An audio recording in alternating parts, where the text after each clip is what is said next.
Welcome to The Last Breakfast. Please enjoy the video. In this video, I will help you play Zach Bryan's songs on guitar. Many of his beloved tunes are built around a core set of simple, open chords. You'll often find yourself using familiar shapes like G major, C major, D major, and E minor.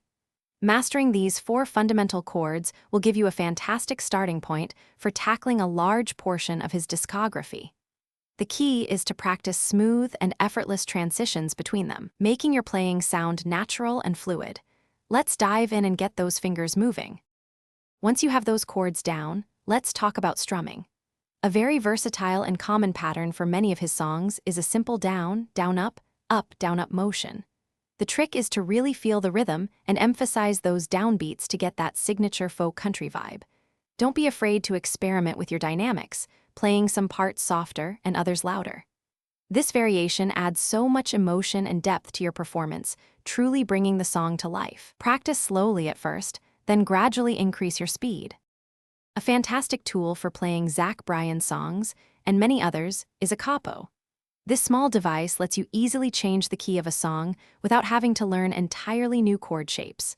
Simply place it directly behind the fret wire on your desired fret, ensuring all strings ring out clearly.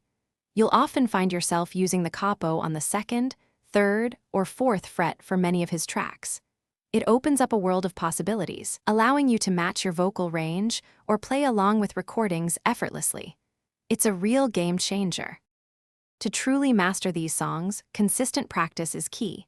Try to dedicate at least 15 minutes every day to your guitar. Begin with some of his more straightforward songs, such as Heading South or Something in the Orange, as they are excellent starting points. Most importantly, listen very actively to the original recordings. Pay close attention to the strumming, the dynamics, and the overall feel. This will help you internalize the rhythm and emotion, allowing you to play with authenticity and passion.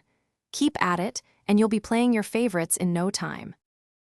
Thanks for watching. If this was helpful, leave a like and consider subscribing. See you next time.